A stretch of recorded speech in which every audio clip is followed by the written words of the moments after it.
ஐந்து கரத்தனை யானை முகத்தினை இந்தி நிலம்பெறை போலும் ஏற்றனை நந்தி மகந்தனை யான கொழுந்தனை பொந்தியில் வைத்தனடி போற்றுகின்றனை. எல்லாம் அல்ல ஸ்ரீ செல்வவிநாயகரை வணங்கி இன்றைய தினம் தைப்பூச திருவிழா என்பதால் எல்லாம் அல்ல திருச்செந்தூர் ஆண்டவர் முருகப்பெருமானையும் வணங்கி எல்லாம் அல்ல ஸ்ரீ அங்காள பரமேஸ்வரனுடைய ஆசீர்வாதத்தோடு இந்த இனிய சிறப்பான பட்டிமன்றத்தை துவக்க இருக்கிறோம். பெரும் மதிப்பிற்கும் மரியாதைக்கும் உரிய பெரியோர்களே, தாய்மார்களே மற்றும் குழந்தை செல்வங்களே, இந்த நிகழ்ச்சியை ஏற்பாடு செய்து கொண்டுள்ள வல்லநாட்டு நகரத்தார் பேரவனுடைய தலைவர் அவர்களே, செயலாளர் அவர்களே, பொருளாளர் அவர்களே மற்றும் சங்கத்தினுடைய உறுப்பினர்களே அனைவருக்கும் இந்த பட்டிமன்றத்தினுடைய குழு சார்பாக முதல் கண் வணக்கத்தை தெரிவித்துக் கொண்டு இந்த சிறப்பான ஒரு பட்டிமன்றத்தை ஏற்பாடு செய்த விழா கமிட்டியாளருக்கு முதற்கண் நன்றி கலந்த வணக்கத்தை தெரிவித்துக் கொண்டு இந்த நிகழ்ச்சி நடைபெறுவதற்கு ஒத்துழைப்பு அனைவரும் தருமாறு கேட்டுக்கொள்கிறோம். இங்கே யாருமே மேடை பேச்சாளர்கள் கிடையாது, எல்லாருமே கொஞ்சம் பேசணும், அவ்வளவுதான். அதனால இதில் ஏதேனும் சொற்குற்றம் பொறுக்குற்றம் இருந்தால் மன்னிச்சுக்கங்க, உங்க உடம்புல தானாங்க இருந்தாலும் மன்னிச்சுங்க, ஃபர்ஸ்ட்லி சொல்லிடுறோம். ஆனால் இன்றைய தலைப்பானது கொடுக்கப்பட்ட தலைப்பு மிகச்சிறந்த ஒரு நல்ல ஒரு தலைப்பு. இது எப்படி செலக்ட் பண்ணாங்கிறது தெரியல. நான் யூடியூப்ல போயிட்டு சர்ச் பண்ணி பார்க்குறேன், ஏதாவது இருக்க மாட்டாங்க, ஒண்ணுமே இல்லை. எல்லாம் பார்த்து கொடுத்து அந்த தலைப்பை எடுத்திருக்காங்க.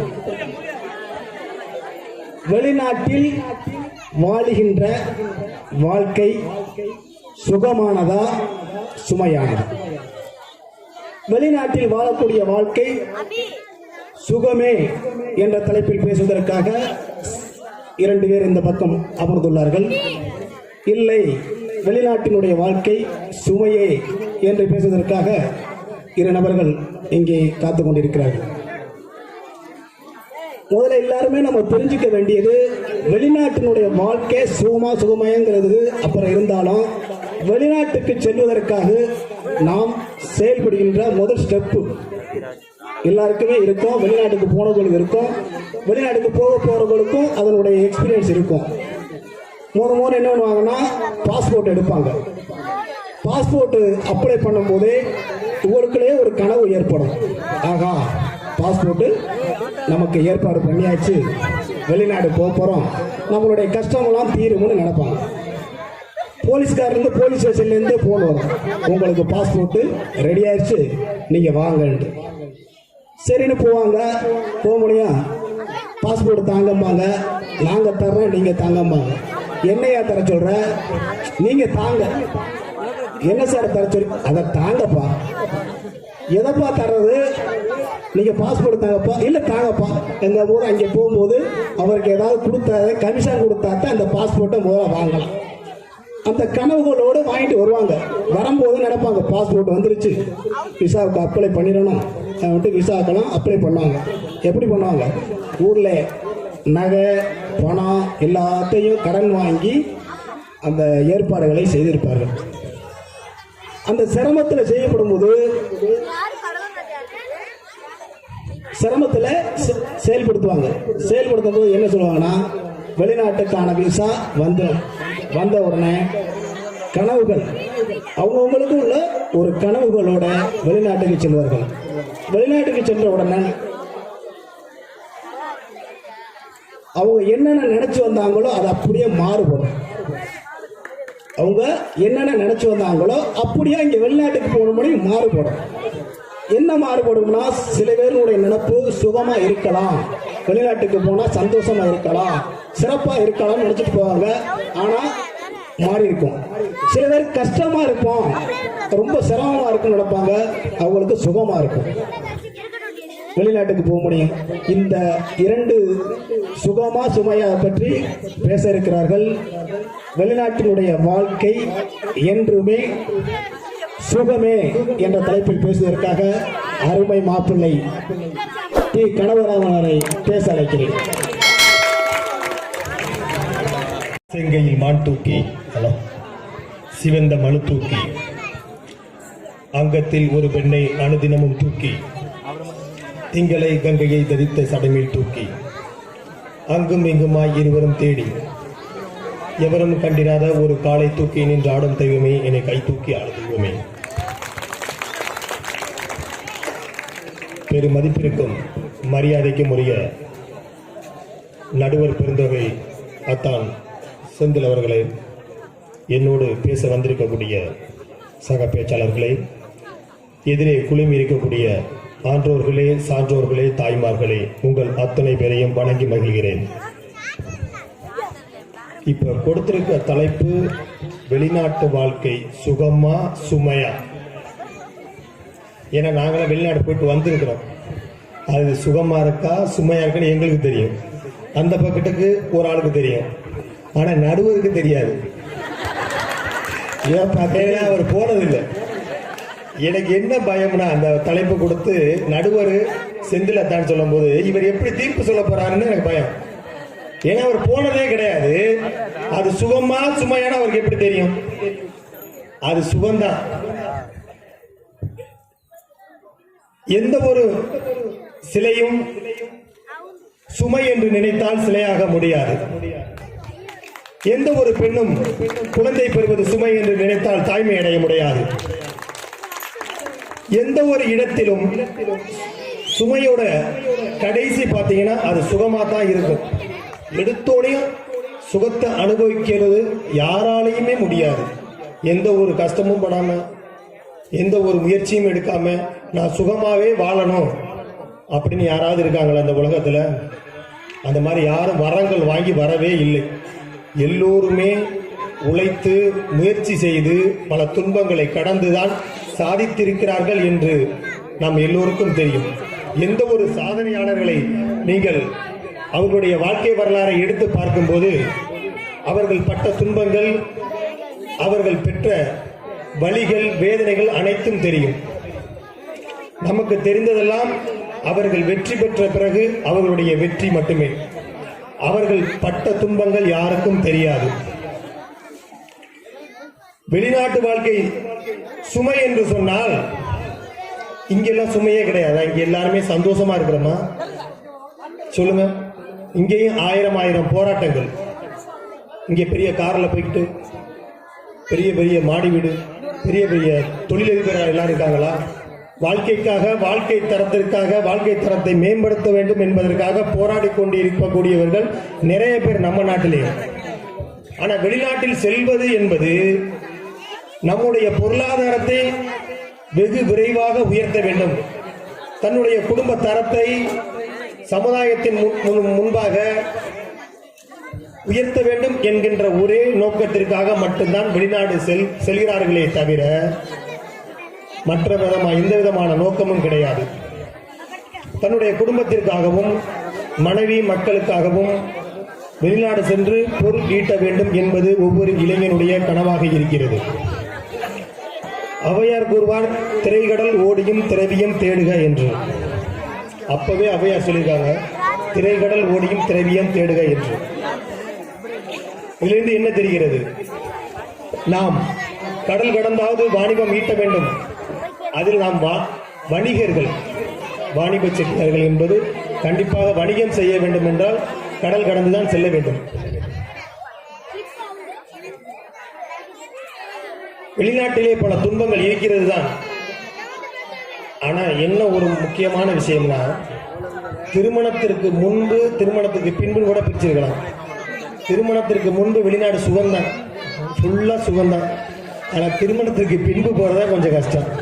ஏன்னா இங்க மனைவி மக்களை விட்டுட்டு போறது ரொம்ப ரொம்ப கஷ்டம். ஒவ்வொரு நாளும் கண்ணீர் வடிக்கணும். ஏன்னா நான் இன்னைக்கு வடிச்சிருக்கிறேன், அதுக்காக சொல்றேன். திருமணத்திற்கு பின்பு போறது ரொம்ப ரொம்ப கஷ்டம். திருமணத்திற்கு முன்பு எந்த விதமான பிரச்சனையும் கிடையாது. ஏன்னா அவனுக்கு எந்த விதமான கவலையும் கிடையாது. ஏன்னா ஒரு மனிதன் மனிதனாக மாறுவது திருமணத்திற்கு பின்புதான். அதற்கு பிறகுதான் அவனுக்கு அனைத்து விதமான தேவைகளும் உருவாகிறது.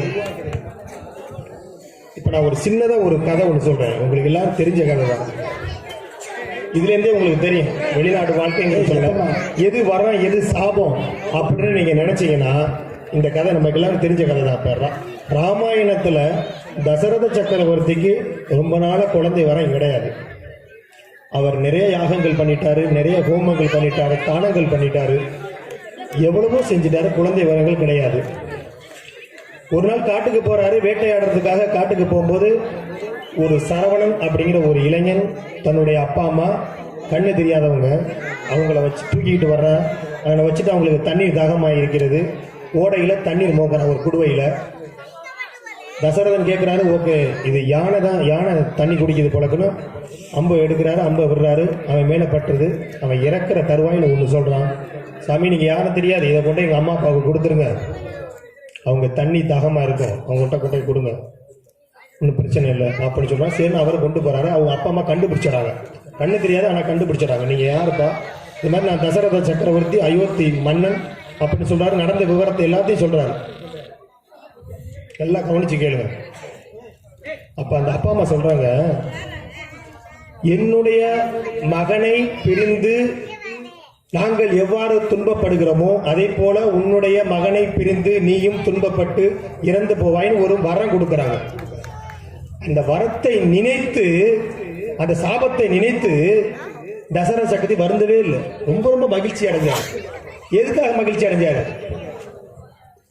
இத்தனை ஆண்டு காலங்களாக குழந்தை இல்லாமல் இருக்கக்கூடிய எனக்கு என்னுடைய மகனுடைய பிரிவால் நான் இறப்பேன் என்று கூறுகிறார்கள். ஒன்று பிரச்சனை இல்லை, எனக்கு மகன் பிறப்பான்னு நீங்க சொல்லியிருக்கீங்க, ரொம்ப ரொம்ப சந்தோஷம் அப்படிங்கிறாரு. இதுல இருந்தே நீங்க தெரிஞ்சுக்கங்க, இது வரமா சாபமா? இப்ப அவங்க கொடுத்தது சாபம், ஆனா அவர் ரொம்ப மகிழ்ச்சியா இருக்கிறாரு. காரணம் அது வரமா மாறிடுச்சு, அவருக்கு இல்லாததுனால பரவாயில்ல, ஒன்றும் பிரச்சனை இல்லை அப்படின்னு ரொம்ப சந்தோஷமா இருந்துக்கிறாரு. அதே போலதான் இங்கே இருந்து பொருளாதாரத்தை உயர்த்த வேண்டும் என்கின்ற காரணத்திற்காக வெளிநாடு செல்லக்கூடியவர்களுக்கு அது வரமா சாபமா? நம்முடைய, அதாவது ஒரு சிலர் சொல்லுவாங்க பணத்தால எல்லாத்தையும் வாங்க முடியாது. இது யார் சொல்லுவா?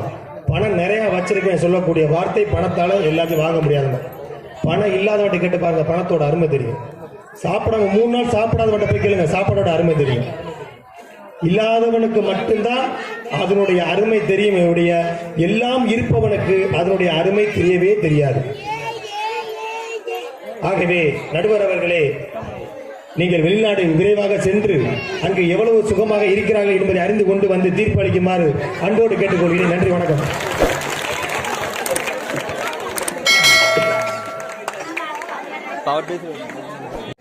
முதல் பேச்சிலேயே அனைவரையும் கவர்ந்து விட்டார். இதற்கு கரவோசி எல்லாரும் எழுப்புங்க. முதல்ல பத்து பேசுறாரு, சிறப்பா பேசுறாரு.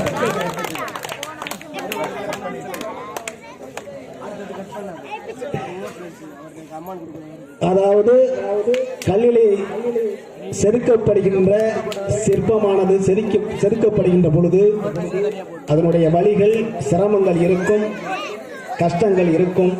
அதை சிலையாக வடித்த பிறகு அதை கடவுளாக நாம் அனைவரும் மகிழ்கிறோம். அப்படிங்கின்ற பொழுது சிரமங்கள் இருந்தால்தான், கஷ்டங்கள் இருந்தால்தான் சுகம் வரும் என்று சொல்லியிருக்காரு. கடைசியில ஒரு கதை ஒன்று சொன்னாரு. தசரத சக்கரவர்த்திக்கு குழந்தை இல்லாதது பற்றி. அது எப்படி கேட்டீங்கன்னா, தசரத சக்கரவர்த்தி வேட்டையாடுவதற்காக காட்டுக்கு செல்கின்ற பொழுது கரெக்டா சொன்னார். அதுக்கு இதுக்கு என்ன பொருத்தம் நீங்க எல்லாருமே யோசிக்கலாம். சாபத்துக்கும் வரத்துக்கும் என்ன சம்பந்தம், இவர் பேசுறதுக்கு என்ன சம்பந்தம்னு நீங்க நினைக்கலாம். சுகத்துக்கு பேசினாரா, சுமைக்கு பேசினாரா, இது வரமா சாபமான குழப்படா. ஆனால் குழப்ப வேண்டியது தேவையே இல்லை. எவ்வளவு துன்பங்கள் இருந்தாலும் தனக்கு குழந்தையே பிறக்காது என்று 1000 ஓமங்கள் பண்ணாரு, என்னென்னமோ செஞ்சாரு. தனக்கு குழந்தையே பிறக்காது என்று தெரிந்த பொழுதும் அவங்களுக்கு ஒரு சாபத்தை கொடுக்கறாங்க. உனக்கு குழந்தை பிறந்து நாங்கள் எப்படி பிரிந்து தன்னுடைய குழந்தையை பிரிந்து நாங்கள் அழிகின்றோமோ அதுபோல் நீ அழிவாய், அதனுடைய வருத்தம் உனக்கு தெரியும் சொல்லும் பொழுது அவர் எவ்வளவுதான் சிரமப்பட்டால் நமக்குன்னு ஒரு வாரிசு வரப்போகுதுன்னு சந்தோஷப்படுறாரு. அதுபோல நாங்கள் வெளிநாட்டில் எவ்வளவு கஷ்டப்பட்டாலும் சிரமப்பட்டாலும் நாங்கள் பொருளை கொண்டாந்து தருகின்ற பொழுது எங்களுக்கு பெருமகிழ்ச்சியாக எங்களுடைய இல்லற வாழ்க்கையை நாங்கள் உயர்த்தி காட்டுவோம் என்று மாப்பிள்ளை சுகம்தான் பெருசு, எவ்வளவு சிரமம் இருந்தாலும் கஷ்டம் இருந்தாலும் வெளிநாட்டு வாழ்க்கை என்பது சுகமே என்று சொல்லி அவருடைய வாதத்தை பதிவு செய்துள்ளார். சிறந்த ஒரு பேச்சாளராக அனைவரும் ஏற்றுக்கொண்டார்கள். இப்பொழுது இல்லை, அவருடைய பேச்சு மட்டும் கேட்டுவிட்டு நீங்கள் ஒரு முடிவுக்கு வர வேண்டாம், நாங்கள் பேசிய பிறகு முடிக்கு வாங்கள் என்று அயல்நாட்டினுடைய வெளிநாட்டினுடைய வாழ்க்கை சுமையே என்று பேசுவதற்காக தம்பி ராஜாராமர் அவர்கள் இப்பொழுது பேசுவார்.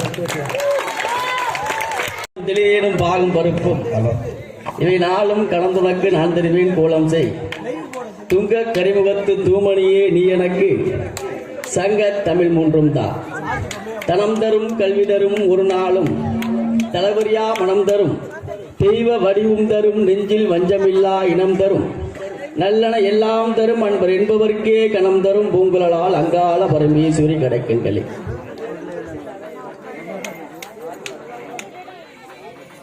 என்னுடைய இந்த பட்டிமன்ற தலைப்பு என்னன்னா, வெளிநாட்டு வாழ்க்கை சுமையா சுகமா அப்படிங்கிற தலைப்பு. இங்கே வெளிநாடு போகாமே உள்நாடுதான் சொர்க்கம். உள்நாட்டு மட்டுமே வாழ்ந்து கொண்டிருக்கும் நடுவர் அவர்களுக்கும் வெளிநாட்டில் இருந்து ஆனா எல்லாரும் எப்படி சிரிச்சுக்கிட்டு எப்படி சந்தோஷமா இருக்காங்களே, நம்ம வெளிநாட்டில இருந்து போன்ல மட்டும்தான் பார்க்க முடியுது, நேர்ல போய் பார்க்க முடியலே அப்படின்னு தவித்துக் கொண்டிருக்கின்ற சிங்கப்பூர் வாழ் நண்பர்களுக்கும் வெளிநாட்டில இருந்து எப்படா வருவோம் எப்படா வருவோம் எப்படா வருவோம் இருந்துட்டு இங்க வந்து சுகமே சுகமேன்னு சும்மா பொய்ய பேசி போய் கொண்டிருக்க அத்தான் கணவை ராமன் அவர்களுக்கும் மற்றும் என்னுடன் பேச இருக்கும் ராஜராஜன் அவர்களுக்கும் செல்வ கணேஷ் அவர்களுக்கும் மற்றும் வல்லநாட்டு நகரத்தால் இளைஞர் பேரவை நண்பர்களுக்கும் என் முதற்கண் வணக்கத்தை தெரிவித்துக் கொண்டு என் உரையை தொடங்கின்றேன்.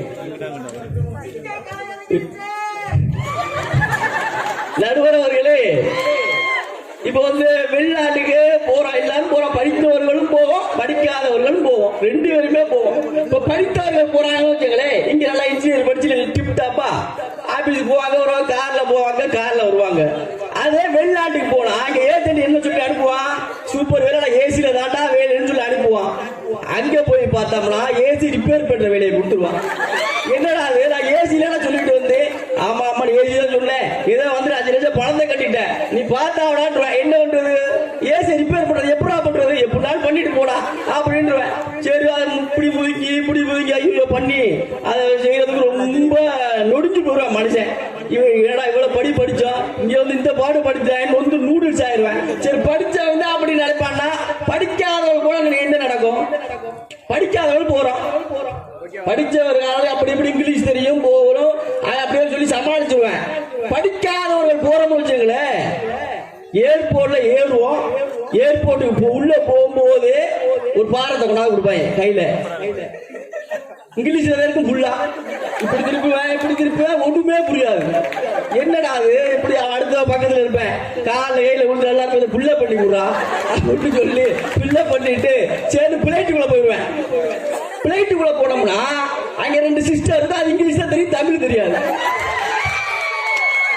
2 சிஸ்டர் இருக்கும், எப்படா தண்ணி தெரிவிக்கும் எப்படி கேட்கற இங்கிலீஷ் தெரியாது, இப்படியுமே தண்ணி கூட கொடுத்துருங்க, தண்ணி தான் கேட்கறேன் அப்படின்னு சொல்லி தண்ணியை கூட கொடுத்துரும்.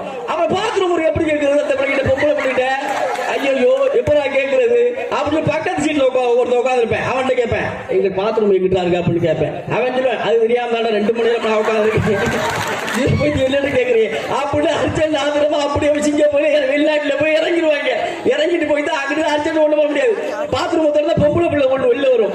என்னடான்னு பார்த்தா எது லேடிஸ் எது ஜென்ஸ் என்னமே தெரியாம படுற அலப்பல் இருக்கேன். ரொம்ப சிரமமா போயிடும். சரி ரூமுக்கு போனா இங்க நம்ம நினைச்சிட்டு போயிடுவேன். கற்பனை தானே. வெளிநாட்டு போனா இங்க காரு பங்களா பெருசா இருக்கும். அது மாதிரி நம்ம வர்றோம். ஷூ போட்டுக்கிட்டு இன் போட்டுக்கிட்டு அப்படி நீட்டா வந்துகிட்டு இருக்கோம். அப்படினால கற்பனையில போவேன். அங்கே போனா வேலைக்கு போயிடுவோம். வேலைக்கு போகும்போது லாரி வரும். லாரி எப்படி வரும்? சும்மா வந்து போறாரு. சிமெண்ட் மூட்டை ஜாதி சட்டி எதாவது ஏத்தனமோ எல்லாத்தையும் ஏத்திட்டு வரும். எங்கடா இதை உட்கார்றது? சிமெண்ட் மூட்டையில ஒரு ஆள் உட்காந்துக்க, சாதி செட்டுல ஒரு ஆள் உட்காந்துக்க அப்படின்னு நேரா போவேன். நேரா போயிட்டாருன்னா அங்கே போயிட்டு ஒரு ரோட்ல இறக்கி விட்டுருவேன். ரோட்ல நிப்பாட்டிடுவேன் வண்டியை. சரி ரோட்ல என்ன நிப்பாட்டா அப்படின்னு நினைச்சா, சரி பஞ்சர் கிஞ்சரா போயிட்டு டயர் அப்படின்னு நினைச்சா இங்க தாண்டா வேலைன்றுவேன். இங்க வேலையா? எப்ப ரோட்ல என்ன பில்டிங் பெரியதா இருக்கும் அங்கே வேலை, அதெல்லாம் இங்க தாண்டா வேலைன்றுவேன். அப்படி சொல்ற பாச ஒண்ணுமே புரியாது. என்ன சொல்றேன் என்னடா சொல்றேன்னு சொல்றப்ப இங்கிலீஷ். நம்ம தமிழ் தானே, தமிழே தெரியாது. அதுக்கு மேல இங்கிலீஷ் பதிலா இங்க சொல்றது வேலை சொல்றேன். அப்படி பண்ணி இப்படி பண்ணி நம்மளுக்கு ஒண்ணுமே புரியாது. என்னடா சொல்றேன்? நீ குழிய நோட்ட சொல்றியா, இல்ல குழிய வெட்ட சொல்றியா, இல்ல மூட சொல்றியா? அதை போட்டு நீ என்னடா பண்ண சொல்ற? எதுனாலும் ஓடிட்டு போடா அப்படின்னு ரூமுக்கு போயிடுவேன். ரூமுக்கு சரி ரூமுக்கு போயிட்டா அங்க போய் ரூம்ல சேர்ந்துப்பா அப்படியே வேதனைப்பட்டு நைட்டு 8 மணி 9 மணிக்கு ரூமுக்கு போயிட்டு வேதையில் அப்படியே படுத்துருவேன். சாப்பாடு சாப்பிடுவேன். சாப்பிட்டு அந்த சாப்பிடும்போது அந்த வயிறு தான் நிறையுமே தவிர அது மனசு நிறையவே நிறையாதுங்க.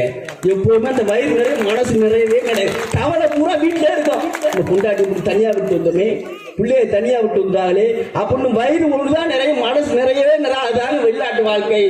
வெளிநாட்டு வாழ்க்கை என்பது மணல் மீது வாழ்க்கையை நம்ம நினைச்சுக்கிட்டு இருக்கோம். மணல் மீது ஜாலியா வாழ்ற வாழ்க்கையை நம்ம நினைச்சுக்கிட்டு இருக்கோம். ஆனா அது அனல் மீது வாழ்கின்ற வாழ்க்கை. அது கிரானைட் கல்ல வாழ்கின்ற வாழ்க்கையை நினைச்சுக்கிட்டு இருக்கோம்.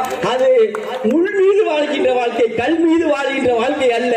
அது முள் மீது வாழ்கின்ற வாழ்க்கை. ஆனா அந்த கல்யாண பெண்களுக்காக அவங்க தனியா விட்டு போற ஒரு வேதனை இருக்கு அவங்களுக்கு. எல்லாரும் போவாங்க கல்யாணத்துக்கு, எல்லாரும் ஜோடி ஜோடியா போவாங்க. ஆனா இவங்க மட்டும் தனியா. அதுல ஒருத்தி கேட்பாங்க, என்னடி அத்தாச்சி என் வீட்டுக்காரர் எப்போ வருவாரு அப்படின்னு கேட்பாரு. ஆமா 2 வருஷம் சொல்லிட்டு போனேன், 10 வருஷம் ஆச்சு, எங்க வந்தா சொல்றேன் அத்தாச்சி அப்படி. அது சிரிக்கிறதுக்காண்டி நான் சொல்லல, அவங்களோட மன வேதனை. எல்லாரும் இப்படிதான். நம்ம பணம் மட்டுமே வாழ்வில் பூர்த்தி ஆகாதுங்க. எல்லா எத்தனை நாளைக்கு இருக்க போறோம்? இருக்கிறது கொஞ்ச நாள் சந்தோஷமா இருக்கு. அந்த பணம் மட்டுமே அதை பூர்த்தி பண்ண முடியாது. அடுத்து கர்ப்பமாயிருவாங்க. கர்ப்பமாயிருந்தா அங்கே போன் வரும். கர்ப்பமா பெண்கள் அங்கே போன் வரும். வெளிநாட்டு என்னடி எப்படி இருக்கு? ஆமா உங்க பையன் வயிற்றுலேயே உதைக்கிறாங்க அப்படின்னு சொல்லுவாங்க. அதுக்காக வயிற்றுலேயே உதைக்கிறானா, நான் அவனை உதப்பேன்னு சொல்லு அப்படின்னு புருஷங்காரன் சொல்லுவாரு. அதுக்கு இந்த நினைச்சுக்கிட்டு, ஆமா நீ எங்க வரப்போற 10 வருஷங்களுக்கு வருவேன், இவனை விட்டு உதைக்க சொல்லட்டா அப்படின்னு நினைச்சுக்கிட்டு அது சரின்னா அப்படியே இருந்துடும். தனியா இப்ப போறோம், ஒரு லீவ் எடுக்க முடியுமா? சிங்கப்பூர்ல வெளிநாட்டுல ஒரு லீவ் எடுக்க முடியுமா? ஒரு லீவ் எடுத்த முடிச்சுங்களே, இன்னைக்கு போற சம்பளமும் கிடைக்காது. முன்னாடி ஒரு நாள் வேலைக்கு போன பாருங்க, அந்த சம்பளமும் கட்டாயிரும். போற சம்பளமும் கிடைக்காது, அந்த வேலைக்கு போனா ஒரு நாள் சம்பளமும் கட்டாயிரும். ஆனா இங்க அப்படி இருக்கா? இந்த பொங்கல் வந்துச்சு, இந்த போகி பண்டிகை லீவு, அடுத்து பொங்கலுக்கு லீவு, அடுத்து மாட்டு பொங்கலுக்கு லீவு, அது மாடு உருளைக்கு லீவு. மாடு உருளைக்கு படையல் ஓடு போடுவாங்க. அந்த படையில சாப்பிட்டு வயிறு சரியில்லை, நம்ம 2 நாள் லீவு போடுவேன். தொடர்ந்து லீவு தாயா. அது மாதிரி வாழ்க்கை இங்க நம்ம உள்நாட்டுல தான் இருக்குமே தவிர வெளிநாட்டுல கிடைக்காது. கொரோனா லீவு 10 மாசம் லீவு, 10 மாசம் இருக்கு. எடப்பாடி எடப்பாடி தான் போடுவாங்க. இங்க ஒரு கல்யாணம் இருக்கா, ஒரு காது குத்துருக்கா, ஒரு மொழி இருந்திருக்காது. மொழி விருந்துக்கு போறோம், மொழி போறோம்ல, சாப்பிட்டு நம்ம பாட்டு வரலாமா இல்லையா? அது மாதிரி வெளிநாட்டுக்கு போக முடியுமா? ஏதாவது ஒண்ணு பண்ண முடியுமா? இல்ல 100 நாள் வேலை இருக்கா? 100 நாள் வேலைக்கு வந்தது அப்புறம் எந்த கிளவிதலையும் பேனே இல்லையா? காரணம் நாங்க போறது, பேனை பாக்குறது, எடுத்துறது, வீட்டுக்கு வந்துருது, சம்பளத்தை வாங்கிடுவோம். இந்த அம்மா அப்பா புள்ள ஏர்போர்ட் கொண்டு போவாங்க, ஏத்த போவாங்க. அப்ப மனம் எவ்வளவு வேதனைப்படும் தெரியுமா? இந்த அம்மா அப்பாவது, மகனே இப்போ நீ வெளிநாட்டுக்கு போற ஒரு 10-15 வருஷம் இருந்துட்டு வாடா பையன் வாடான்னு எந்த அப்பா அம்மாவும் சொல்லுவாங்களா? டேய் எப்படா வருவ, எப்படா சீக்கிரம் வருவ, அடிக்கடி போன் பண்றா, இது பணம் அனுப்புறியோ இல்லையோ, நீ உடம்ப கெட்டியா பாத்துக்கடா. காரணம் அங்க இருக்கிறது சுமைதான் இருக்கு, அங்க கஷ்டம் தான் இருக்கிறது அப்படிங்கிறது அந்த அப்பா அம்மாவோட வேதனையில அவங்க சொல்றாங்க. அவங்களுக்கு தெரியாது சுமைதான் அப்படின்னா அவங்களுக்கு தெரியும். அடுத்தபடியா ஒரு ஆறு அங்க இருக்காங்க, ஒரு குளம் குடிக்கலாமா, ஒரு ஆறு நீச்சல் அடிக்கலாமா, ஒரு குட்டை ஏதாவது ஒண்ணு அங்க இருக்கா? அதுக்குதான் இளையராஜா ஒரு பாட்டு போட்டாரு, வெத்தலைய மடிச்சு மாம அதை கடிச்சு துப்ப ஒரு வழி இல்லையே, ஓடி வந்து குளிச்சு முங்கி முங்கி குளிச்சு ஆட ஒரு ஓடை இல்லையே, ஊரு என்ன ஊது நம் ஊரு அது மேல ஆடும் ஊரு காரு அது ஆடம்பரம் பாரு, ஒரு தாகம் தீர்க்க ஏது மோரு, சொர்க்கமே என்றாலும் அது நம்ம ஊரு போல வருமா, என் நாடு என்றாலும் அது நம் நாட்டுக்கு ஈடாகுமா, பல தேசம் முழுதும் பேசும் வார்த்தை தமிழ் போல் இனித்திடுமா.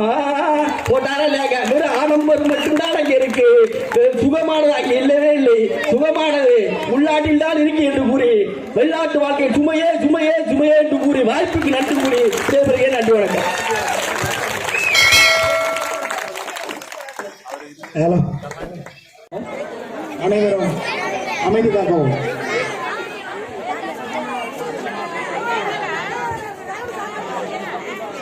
அனைவரும் அமெரிக்காவும். வெளிநாட்டில் வாழுகின்ற வாழ்க்கை மணல் மீது வாழ்கின்ற வாழ்க்கை அல்ல, அது அனல் மீது வாழ்கின்ற வாழ்க்கை என்று தன்னுடைய வாதத்தை தம்பி ராஜாராம் அவர்கள் கருத்துக்களை பதிவு செய்துள்ளார். இப்ப அவருடைய தம்பி, நம்ம தம்பி ஒரு நாள் என்ன பண்ணார்னா, எங்க அப்பா போன் பண்ணாரு, என்னடா தம்பி நல்லா இருக்கியா? நல்லா இருக்கப்பா. என்னடா தம்பி நல்லா இருக்கியா? ஒருத்தரை கேட்கும் போது நல்லா இருக்குன்னு கரெக்டா தான் பதில் சொன்னேன். மறுபடியும் நல்லா இருக்கியா? நல்லா இருக்கப்பா. அங்க பேரிம்பா நல்லா இருக்கானான்னு கேட்டேன். அவனை ஏன்டா கேட்கிற? பேரிம்பத்து எதுக்குடா கேட்கிற? இல்லப்பா அவன் நல்லா இருக்கானான்னு கேட்டேன். என்னடா பேரிம்பத்துக்கு உனக்கு என்னடா கூட்டாளியா என்னடா? இல்லப்பா அவன் நல்லா இருக்கானா. என்னடா அது நல்லா இருக்கானா? நல்லா இருக்கு. அவன் நல்லா இருந்தா நான் நல்லா இருப்பாப்பா. என்னடா அவன் காலையில இருந்து சாயந்தரம் விறகு வெட்டுவேன், மண் வெட்டுவேன். அவன் அங்கே செய்யறான், நான் இங்கே செய்யறேன். வேற ஒன்றும் வித்தியாசம் ஒன்றும் இல்லப்பா. எப்படிப்பா நல்லா இருக்க முடியும்? வெளிநாட்டில் வரக்கூடிய சௌரியமா நம்ம இருக்கிறதுக்கான வழிகள் கிடையாது. பேரின்பத்தோட ரொம்ப சிரமப்படுற அவனால பேரிலையாவது பேரின்பம் இருக்கு, எங்களுக்கு அதுல கூட பேரின்பம் இல்லை. இந்த வெளிநாட்டுக்கு வந்ததுனால அதனால ரொம்ப சிரமத்துல தாப்பா இருக்குன்னு சொன்னேன். அப்பொழுது அப்பாவிட்ட வந்து வெளியில நேரடியா எனக்கு சிரமப்படன்னு சொல்லாம சங்கடப்படுவாங்க. பேரின்பம் நல்லா இருக்காரா, அதனோட சுகை, அதனால ரொம்ப கஷ்டப்பட்டதுனால ரொம்ப சிரமப்பட்டதுனால அவருடைய ஆதங்கத்தை அப்படியே வெளிக்காட்டிட்டாரு. அப்படிங்கும் போது தம்பி செல்வ கணேசு பேசலாமா? இப்பொழுது இல்லை, நீங்கள் சுகமே என்ற தம்பி எஸ் செல்வ கணேச் அவர்கள் தங்களுடைய பேச்சை பேசுவார். திருச்சிற்றம்பலம். நடுவராக வீன்றிருக்கும் எதிரணியின் அந்நியனே, எங்கள் அணியின் நண்பனே, தமிழின் தலைமகனே, கடலை வியாபாரத்தின் தலைவனே, எங்கள் வீட்டு எங்கள் அண்ணவனே, மாஸ்டரே வணக்கம். ஏடா பிட்டப் ஓவரா இருக்கு.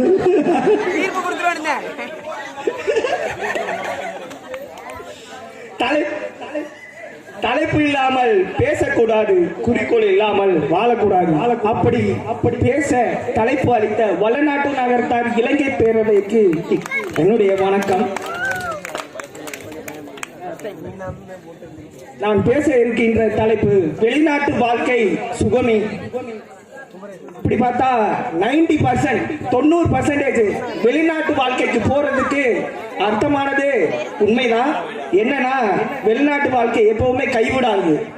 இப்போ இங்க இருக்கும்போது ஏழ்மையா இருப்போம், ஏதோ ஒரு பிரச்சனையா இருக்கும். அப்படி இருக்கும்போது வெளிநாட்டுக்கு போனோம்னா நம்ம என்ன நினைச்சிட்டு போனோமோ அந்த காரியம் கண்டிப்பா நடந்தே தீரும், நடந்துகிட்டு இருக்கு, நடக்கவும் இருக்கு. அப்படி இருக்கும்போது வெளிநாட்டு போறது எப்படி சுமையா இருக்கும்? சுகமா தான் இருக்கும்.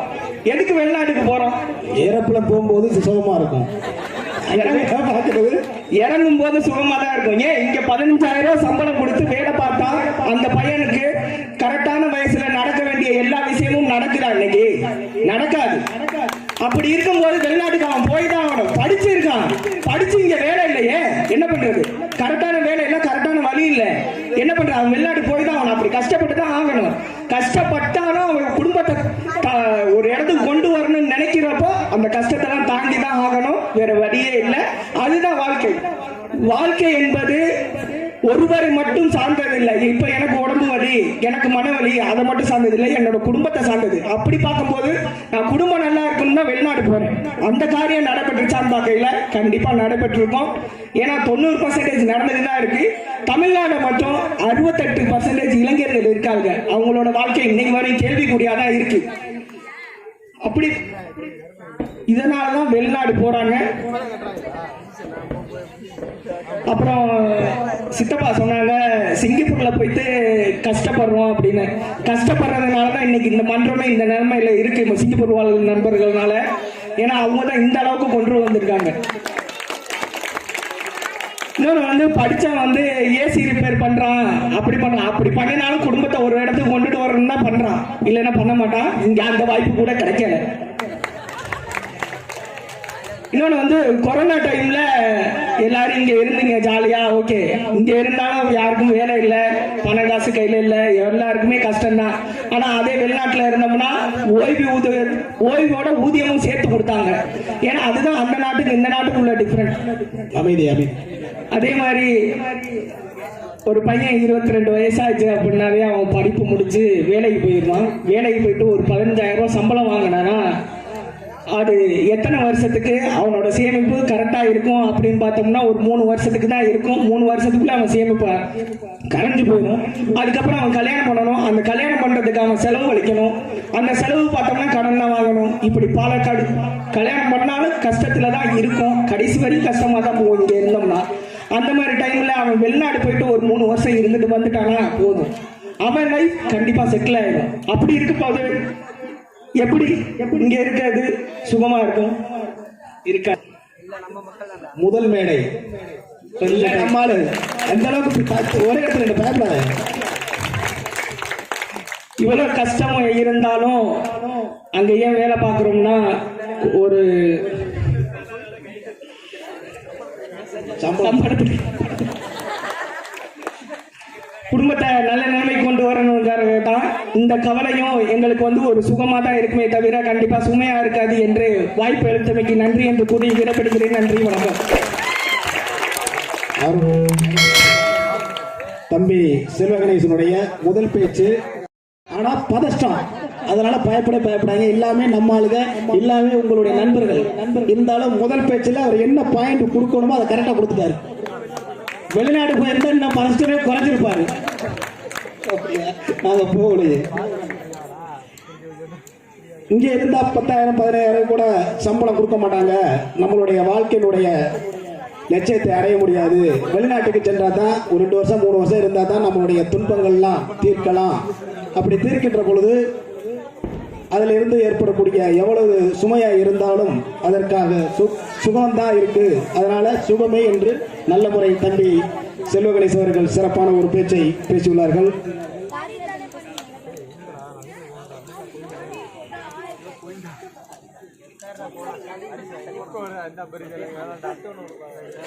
இப்ப நான் தம்பி சொன்னது மாதிரி இங்க இருக்கிறவங்களுக்கும் வெளிநாட்டில் இருக்கிறவங்களுக்கும் என்ன டிஃபரெண்ட் போது வெளிநாட்டினுடைய வாழ்க்கையில எல்லாமே கரெக்டா இருக்கும். வெளிநாட்டில் இருந்தவங்களுக்கு தெரியும்.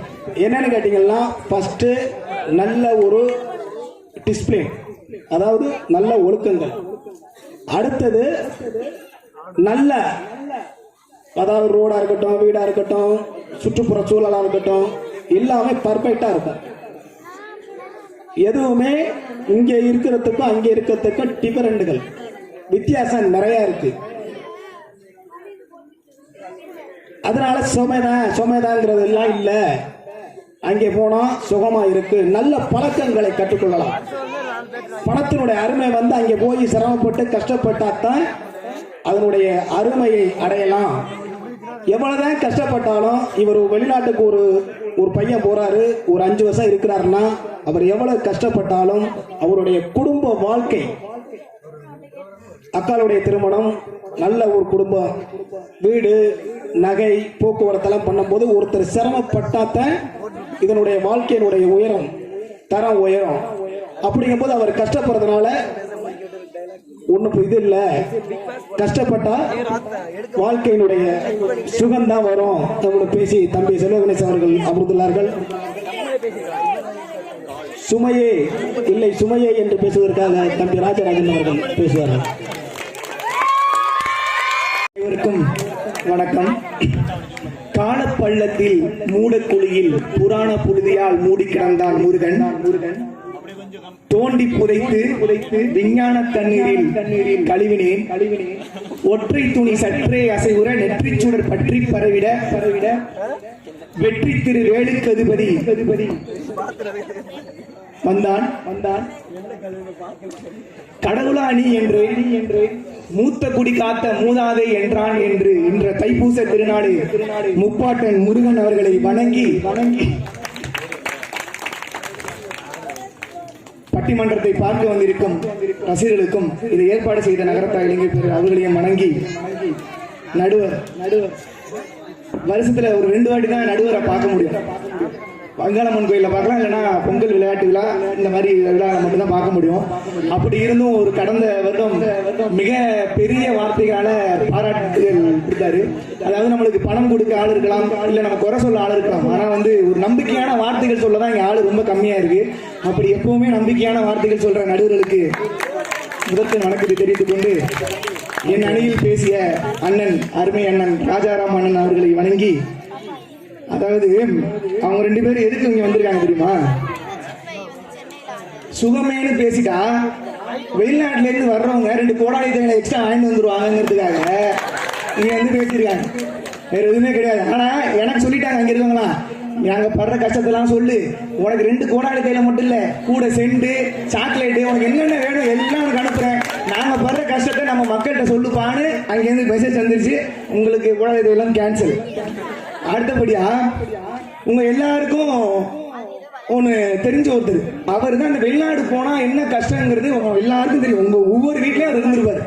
யாரு அப்படின்னா, அவர் எந்த நாட்டுல இருந்தாருன்னா, அவர் துபாயில இருந்தாரு. துபாயில எந்த தெருல இருந்தாரு அப்படின்னா, நம்பர் 6 விவேகானந்தர் தெருல, துபாய் குறுக்கு சந்தில, துபாய் மெயின் ரோட்ல, துபாய் பஸ் ஸ்டாண்ட் பக்கத்துல அவர் இருந்தாரு. இருந்துபிட்டு யாருன்னு தெரியுதுல்ல, வடிவேலு நம்ம ஆளு,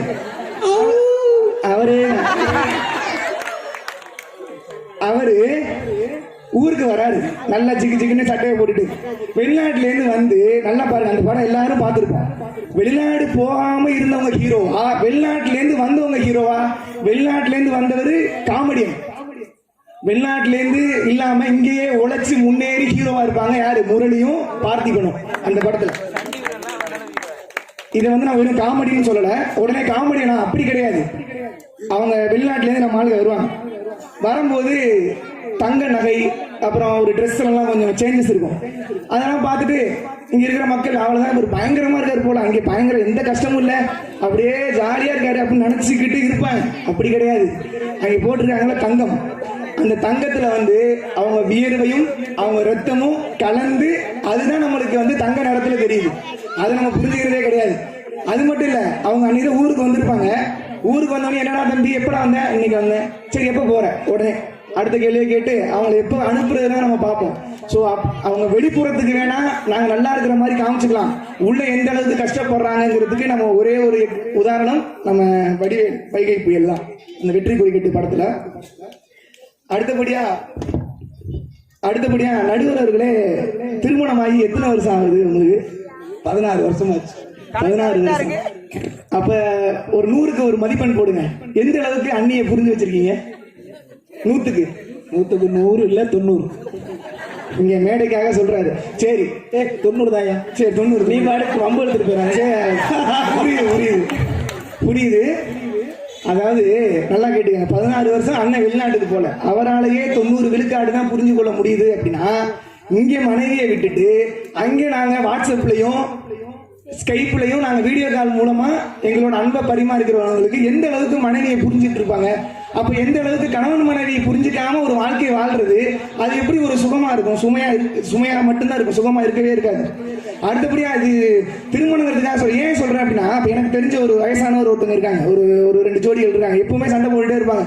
அப்ப 80 வயசானாலே சண்டை போட்டுட்டு இருக்காங்களே, அப்ப இவங்க வாழ்க்கையை வாழ ஒரு வருஷத்துல போயிடுறாங்க, மனைவி விட்டுட்டு 2 வருஷத்துல போயிடுறாங்க. அப்ப அவங்களால எப்படி அந்த புரிதலை உண்டாக்கி அன்பை பரிமாறிக்கிட்டு வாழ்க்கையை அடுத்த கட்டத்துக்கு எப்படி எடுத்துட்டு போக முடியும் அப்படிங்கறது நம்ம யோசிச்சு பார்க்கணும். அடுத்தபடியா 2 சம்பவம் எனக்கு தெரிஞ்ச 2 உண்மை சம்பவத்தை சொல்றேன். அதை நீங்க எல்லாரும் என்ன அப்படின்னா, ஒண்ணு பிறந்த நாள், இன்னொன்னு கல்யாணம். இந்த பிறந்த நாளுக்கு முதல் பிறந்த நாளுக்கு அவங்க அப்பா வெளிநாட்டுல இருக்காரு.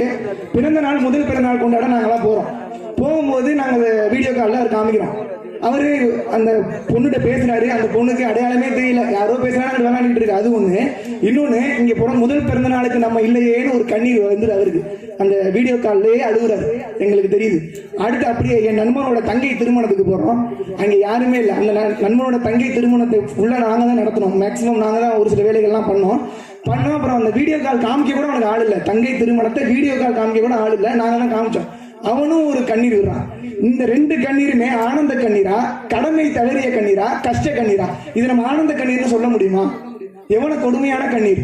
ஏன் இது ஒரு கொடுமையான கண்ணீர் அப்படின்னு சொல்றேன் அப்படின்னா, நம்ம பணத்தை அனுப்பி விட்டுறோம், அப்ப அவங்க சந்தோஷமா இருப்பாங்க, அப்படி கிடையாது.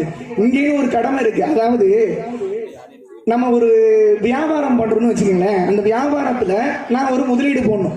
இப்ப நம்ம படிச்சிருக்கோம் அப்படின்னா, நான் படிச்சிருக்கோம் எனக்கு வேலை தந்துருவாங்க நம்ம நாட்டுல. இப்ப நம்ம வெளிநாடு போனா என்ன, நாங்களும் 5 லட்சம் தானப்பா முதலீடு போடுறோம் அப்படின்னு நீங்க நினைக்கலாம். 5 லட்சம் மட்டும் முதலீடு போடல, அவங்க வெளிநாட்டுல இருக்கிறதுனால இங்க அவங்களுக்கு ஒரு கடமை இருக்குல்ல. என்ன கடமை இருக்கு? அப்பா அம்மாவுக்கு மகனா, மனைவிக்கு கணவனா, மகன் மகளுக்கு தகப்பனா. இந்த கடமைய வாழ்க்கைய இழந்துட்டு தான் அவங்க என்ன பண்றாங்க அப்படின்னா பணம் சம்பாதிக்க போறாங்க. அவங்க 5 லட்சம் முதலீடு பண்ணி 10 லட்சம் 5 லட்சம் 20 லட்சம் 50 லட்சம் கூட சம்பாதிச்சிடலாம். ஆனா இங்க ஒரு கடமை அவங்க பண்ண வேண்டியிருக்குல்ல, ஒரு வாழ்க்கையை வாழ வேண்டியிருக்கு. அந்த வாழ்க்கையை அவங்க முதலீடு போட்டாங்க, அது யாரு தருவா? அப்படி இருக்கும் போது அது எப்படி நாங்க சுகமா இருக்கணும்னு சொல்ல முடியும்? அடுத்தபடியா இந்த திருவள்ளுவர் சொல்லாம இருப்பாரா? எல்லாத்துக்கும் சொல்லியிருக்காரு. இதுக்கு மிகச்சிறந்த ஒரு குறள் சொல்லியிருக்காரு. இன்னாது இனன் இல்ஊர் வாழ்தல் அதனினும் இன்னாது இனியார் பிரிவு. இதுக்கு என்ன அர்த்தம் அப்படின்னா, ஃபர்ஸ்ட் வெளிநாட்டுக்கு சொல்லிடுறாரு. முதல்ல என்ன சொல்றாரு அப்படின்னா, உறவுகள் இல்லாமல் வாழ்வது கொடுமை, உறவுகள் இல்லாம ஒரு இடத்துல வாழ்றது கொடுமைன்னு வெளிநாட்டுல உள்ளவங்களுக்கு சொல்றாரு. அடுத்து சொல்றாரு பாருங்க, மிக கொடுமையானது எது தெரியுமா? தம் உயிருக்கு இணையான இனியவரை பிரிந்து வாழ்வது அதை விட மிக கொடுமை. இங்க இருக்கிற மனைவியை சொல்றாரு திருவள்ளுவர். இந்த 2ஐயும் நம்ம மிக மிக சாதாரணமா கடந்து போயிட முடியாது. உடனே நீங்க நினைக்கலாம், அப்ப என்னப்பா உனக்கு பணமே முக்கியம் இல்லையாப்பா, பணம் தானப்பா வாழ்க்கை அப்படின்னு நினைக்கலாம். அதுக்கு இறையன்பு IAS என்ன சொல்றாரு அப்படின்னா, பணம் இலக்கு அல்ல பாதை அப்படிங்கிறாரு. நம்ம ஒரு போற பாதையில பணம் இருந்தா ஓகே, மகிழ்ச்சி கிடைக்கும். அதுக்காக என் இலக்கே பணம் தான் நிர்ணயிச்சுட்டேன் அப்படின்னா, கடைசி வரைக்கும் அந்த இலக்கு நோக்கி தான் ஓடிட்டு இருப்பேன். எனக்குன்னு ஒரு சந்தோஷம் இருக்கும், எனக்குன்னு ஒரு துக்கங்கள் இருக்கும், எதையுமே நான் வாழ மாட்டேன். அப்படி இருக்கும்போது அது எப்படி நான் சுகமா இருந்தேன்னு சொல்ல முடியும்? அடுத்தபடியா இந்த வெளிநாட்டுல இருந்ததுக்கு ஒரு கவிஞர் வெளிநாட்டுல இருக்க இப்ப இருக்கிற நம்ம உறுப்பினர் கூட வச்சுங்களேன், அவர் மிக அழகா சொல்லியிருந்தாரு. சுமைகள் பல தாங்கி குடும்ப நிகழ்ச்சிகள், குற்றால குளியல்கள், குமரமலை முருகனின் தரிசனம், இந்த மாதிரி பல நிகழ்வுகளை கடந்து வட்டிக்கு வட்டி கட்டி என் வாழ்க்கையை தான் கரைக்கிறேன் அப்படின்னு சொல்லிட்டு ஒரு வெளிநாட்டு கவிஞர் எழுதுறாரு. சோ இப்படி இருக்கும் போது நான் சந்தோஷமா இருந்தேன் அப்படின்னு சொல்றது வெறும் பிதற்றல்கள் மட்டுமே தவிர, சந்தோஷமா இருக்கேன்னா அது ஒரு மேலோட்டமா பார்த்தா தெரியும். ஆனா உள்ள கஷ்டப்பட்டு ஒவ்வொரு நாளும் நொந்து கொண்டுதான் இருக்காங்க வெளிநாட்டுல உள்ள அங்கே இருக்க நண்பர்களா இருக்கட்டும், உறவுகளா இருக்கட்டும். அடுத்தபடியா என்னோட கடைசி கருத்தை சொல்லி என் உரையை முடித்துக் கொள்கிறேன். அதாவது மெழுகுவர்த்தி இருக்குல்ல, நம்ம வீட்டுல கரண்ட் போனா என்ன பண்ணுவோம்? மெழுகுவர்த்தி ஏற்றுவோம். கரண்ட் வந்துட்டா என்ன பண்ணணும்?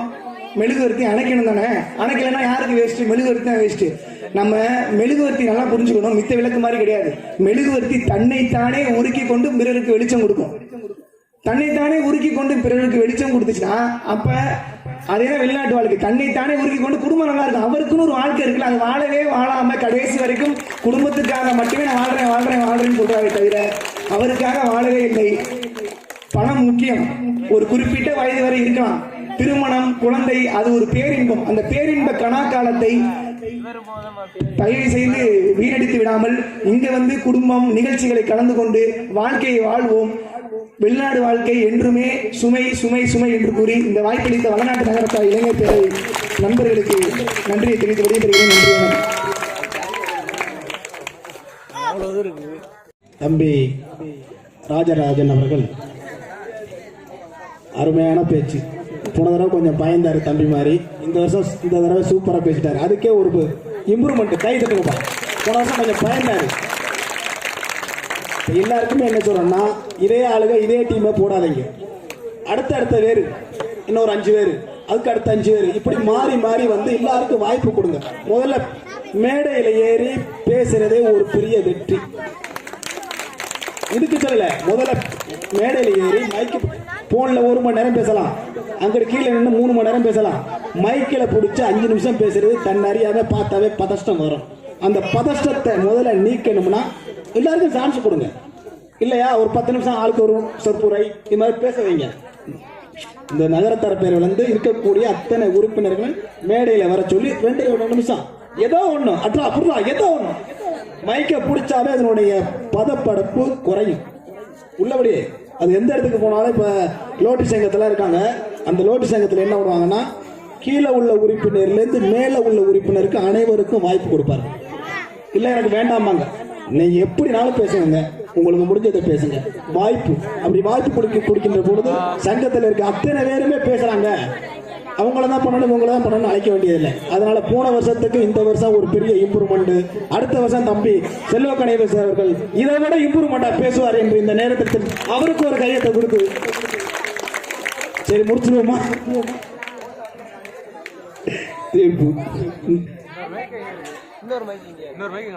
தீர்ப்பு சொல்றதுக்கு முன்னாடி மேல ஏறினேன்.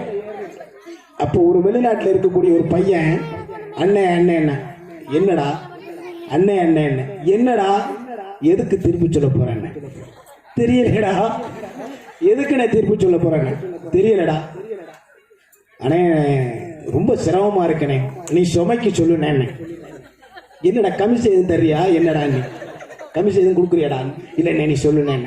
இங்கிட்டு வந்தேன் அழைச்சு, அவன் கொடுக்கிற கமிஷனோட உங்களுக்கு நான் கூட தர்றேன் எங்க மாப்பிள்ள, நீங்க சுகத்துக்கு சொல்லிருங்க. இப்ப இது பெருசா அது பெருசா இந்த மாதிரி எனக்கு கொஞ்சம் யார் கமிஷன் கூட தருவாங்கிறது எனக்கு திங்கிங்கா இருக்கு. அதனால யோசனை பண்ணி நாளைக்கு திருப்பி சொல்றது நல்லதுன்னு நினைக்கிறேன். என் மாப்பிள்ள அப்படிலாம் இல்லாம ஏதோ நம்மளால முடிந்த ஒரு சில விஷயங்களை பரிமாறிக்கொண்டு வெளிநாட்டினுடைய வாழ்க்கை சுகமா சுமையா, இதுல யார் கூட பேசினா குறைச்சு பேசினாங்கிறத விட 2 அணியுமே சிறப்பான முறையில் தங்களுடைய கருத்துக்களை சிறப்பான முறையில் பதிவு செய்வார்கள். எனக்கு தெரிஞ்ச சிறு விஷயங்கள் கொஞ்சம்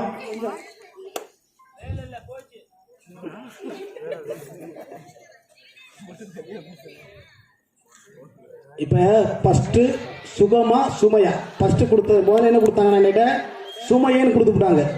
ஃபர்ஸ்ட் சுமையே பேசுவாங்க எனக்கு அனுப்புனது, அப்புறம் சுகமேன்ட்டு. நான் என்ன பண்ணிட்டேன்னா எல்லாமே மாற்றி எழுதிட்டேன். எதை படிக்கிறது எதை பண்றதுன்னு தெரியல. அதனால ஃபர்ஸ்ட் இப்ப என்ன கேட்டீங்கன்னா சுகத்தை பத்தி சொல்லணும். சுகத்தை பத்தி வெளிநாட்டினுடைய வாழ்க்கையை பத்தி சொல்லணும்னு நினைச்சா நிறைய சொல்லிக்கிட்டே இருக்கலாம். விடிய ஒரு சுகம் என்பது வெளிநாட்டில் போகக்கூடிய, அவர் போயிருக்காரு, தம்பி சொல்றாரு சுமையே எனக்கு கஷ்டம். எதுக்காக தம்பி போனீங்க? நீங்க எப்படி இங்க இருக்க வேண்டியது? எதுக்காக போனீங்க வெளிநாட்டுக்கு? எதற்காக போனீங்க?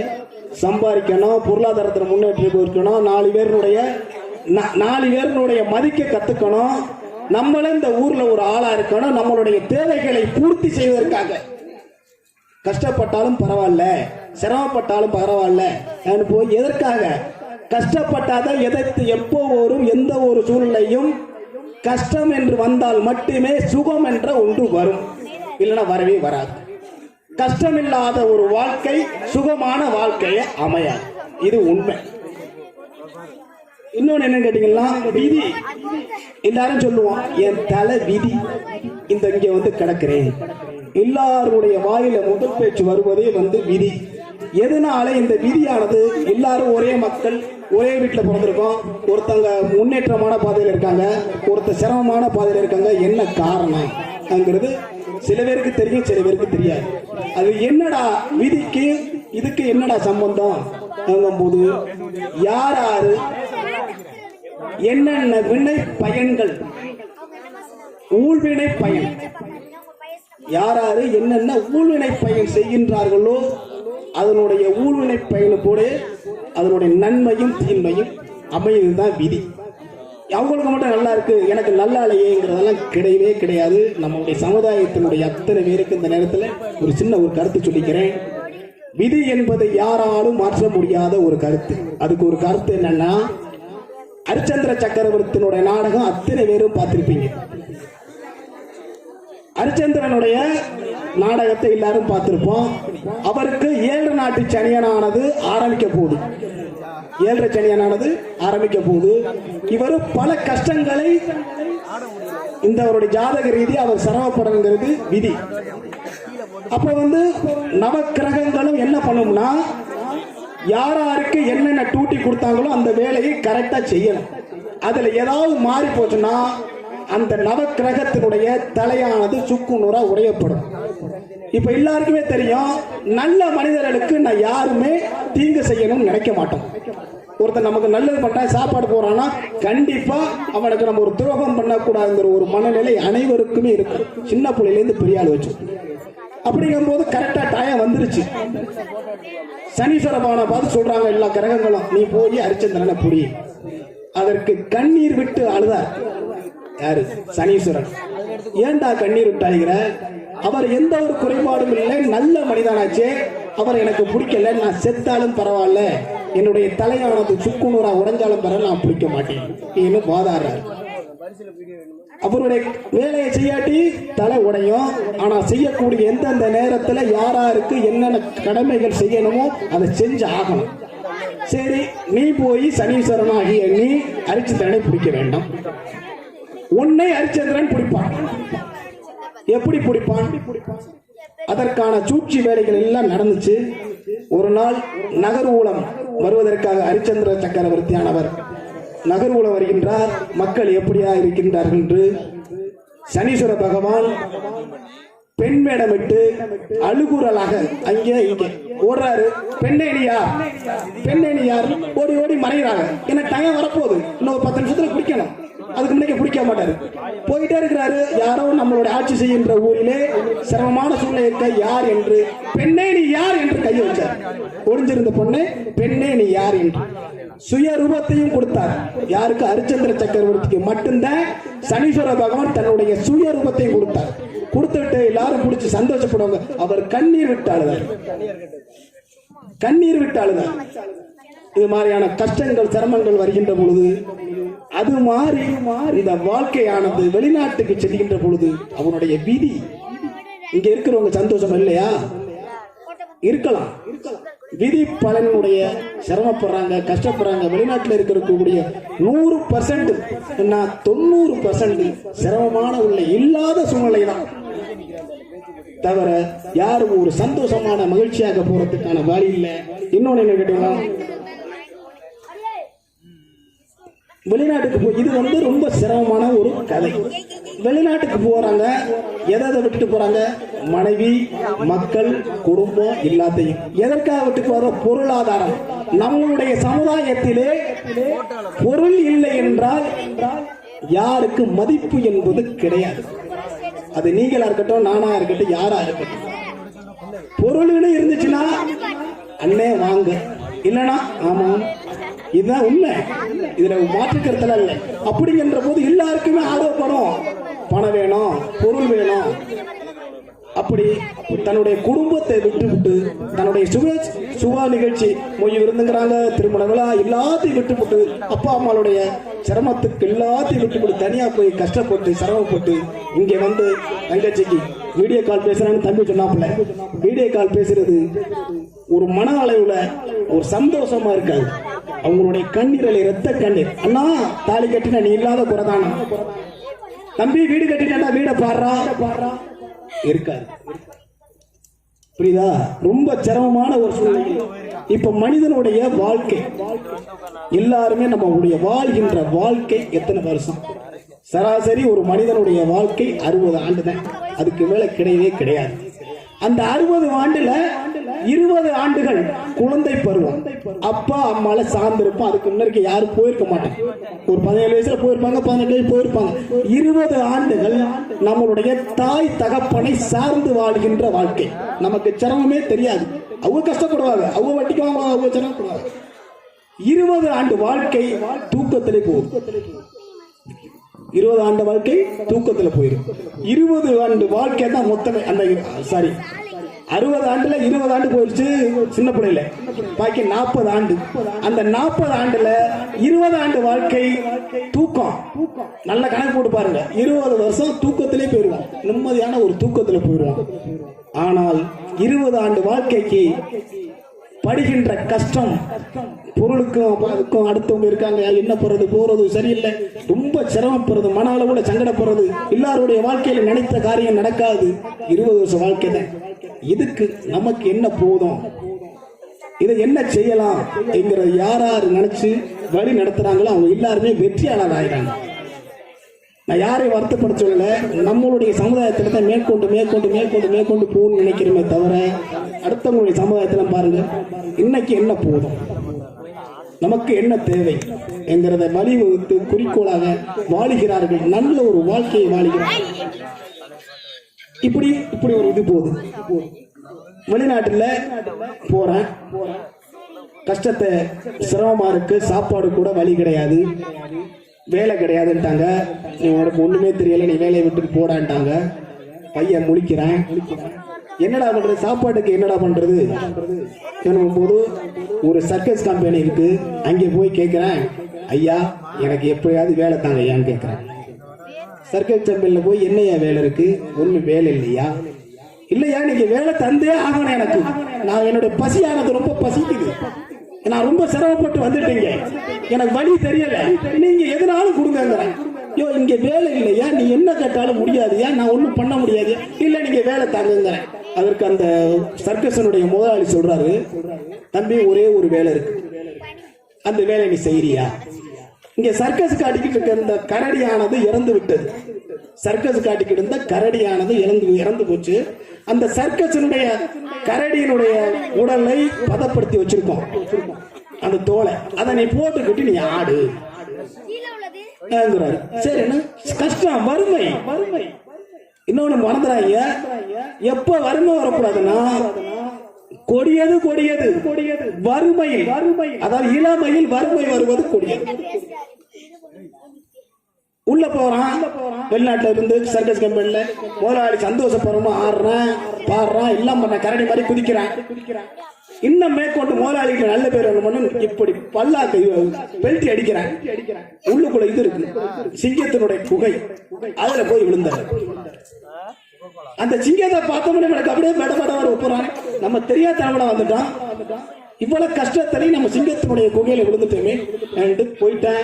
எல்லாரும் பார்த்து அலறாங்க. அந்த சிங்கம் அப்படியே வருது பக்கத்துல, கொஞ்சம் கொஞ்சமா வருது. இவனுக்கு உயிர்னா என்னங்கிறது அப்ப தெரியுது. ஐயோ என்னடா, பக்கத்துல நெருங்கி வருது. பக்கத்துல வந்து, அண்ணா தமிழா கேட்க, என்னடா தமிழான்னு கேட்கிற, நான் சிங்கம் போட்டவனும் தமிழ்காரன், நீனும் தமிழ்காரன். இந்த வெளிநாட்டுல வந்து பணத்துக்காக நம்ம இவ்வளவு சிரமப்படுறோம், கஷ்டப்படுறோம். என்ன, அதனால பணத்துக்காக தன்னுடைய வாழ்க்கையை அர்ப்பணித்து விட்டு தன்னுடைய குடும்பங்கள் நல்லா இருக்கணுங்கிறதுக்காக தன்னுடைய வாழ்க்கையை அர்ப்பணித்துட்டு செல்கிறார்களே, வீட்டுக்கு ஒருத்த போறாங்க, கண்டிப்பா அவங்க ரொம்ப சிரமமான ஒரு சூழ்நிலை தான். அவங்களுடைய ஒருத்தருடைய உழைப்பினால் குடும்பமே சந்தோஷப்படுது. புரியுதா?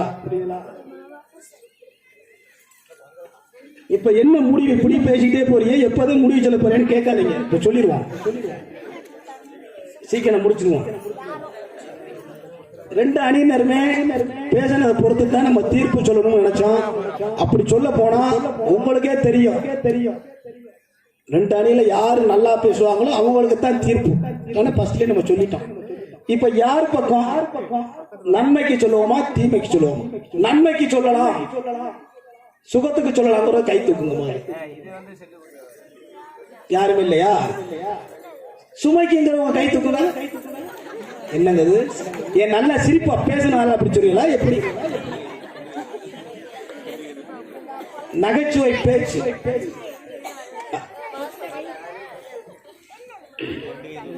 இப்ப இங்கிட்ட மெஜாரிட்டி சுமை பக்கம் கொஞ்சம் கூடுதலா இருக்கு. இங்கிட்ட சுகத்தை பக்கம் நீங்க சோந்துறாங்க.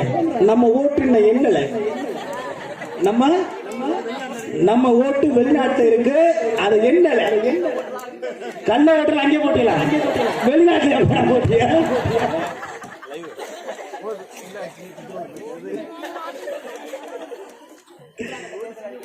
மூன்றாம் கட்ட தேர்தல். இப்போ தேர்தல் முடிச்சிருவோம், சொல்லிடுவோம். எல்லாரும் நல்ல ஒரு பேச்சுகளை, சிறந்த ஒரு பேச்சுகளை சுருக்கட்டுமோ பொறுக்கட்டுமோ ஏதோ பேசினாங்க, பண்ணிட்டாங்க. கடைசி முடிவு இவங்க சொல்றத பார்க்கும் போது மெஜாரிட்டியே கை தூக்குது. இதுக்கு தீர்ப்பு சொல்லிவிடலாமா? ஆனா சொல்ல முடியாது. இல்ல மாப்பிள்ளையுடைய ஒவ்வொரு விஷயங்களையும் பார்த்து பேசும்போது இவருக்கு தான் தீர்ப்பு சொல்லுவோமா? சொல்ல முடியாது. இதுல என்ன ரெண்டு பேருடைய கருத்து எது மெஜாரிட்டி? ஏடிஎம்கேயா டிஎம்கே? பாஜக 4000, அதுக்கு தீர்ப்பே கிடையாது இப்போதைக்கு தமிழ்நாட்டில் சொல்றேன். அப்படி இருக்கின்ற பொழுது இருவரையர்களுமே சமநிலையாக பேசப்பட்டார்கள். இவர்களுக்கு 50 மார்க் கொடுக்கலாம், அவங்களுக்கு 50 மார்க் கொடுக்கலாம். கொடுத்துட்டு ரெண்டும் சரின்னு சொல்லிட்டு போயிருவோமா? முடியாது, அதுவும் முடியாது.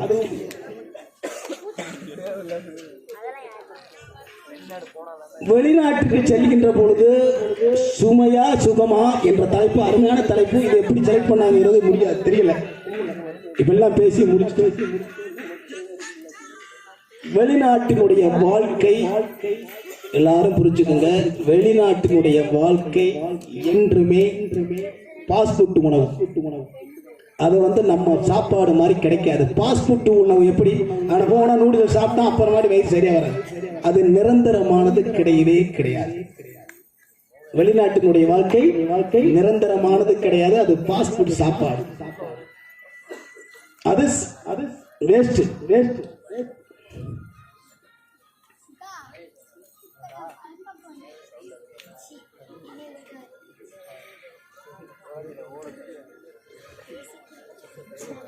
வெளிநாட்டினுடைய வாழ்க்கை பாஸ்போர்ட் போற இருக்கு. நம்மளுடைய அதாவது உள்நாட்டினுடைய வாழ்க்கை மிக சிறந்ததாக இருக்கு என்று சொல்ல முடியாது. இருந்தாலும் நாம் செய்கின்ற அயல்நாட்டு, அதாவது வெறும் வெற்று காகிதத்திற்காக பணம் வெற்று காகிதம். அந்த பணம் உங்கள்கிட்ட இருக்கும், என்னிட்ட இருக்கும், நாளைக்கு வேற ஆள்கிட்ட போவோம்.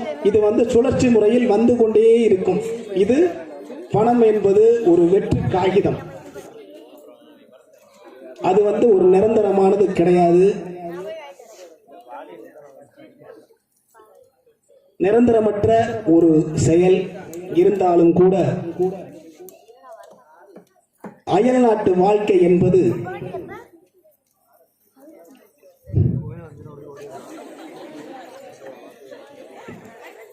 கீழே 2 பேருக்கு அருவா எடுத்து வச்சிருக்காங்க. பயம் என்னடா? இங்க மாப்பிள்ளை கீழே இறங்கி தானே வருவ, கரம்படி தானே போவ, சொல்லிடுவா என்ன? சொல்லிடுவா. பயமா இருக்கே. சரி, ஓகே, பயம்லையே. வெளிநாட்டு வாழ்க்கை என்பது இரு பக்கத்தினுடைய பேச்சாளரை பார்க்கின்ற பொழுது சமமான முறையில் இருந்தாலும் நமக்கு அறிவுக்கு எட்டிய வரையில் என்ன ஒரு தீர்ப்பு என்று சொன்னால், வெளிநாட்டுகளுடைய வாழ்க்கை சுமை என்பது சுகமான சுமை என்று சொன்னால் யாரும் ஏற்றுக்க மாட்டார்கள்.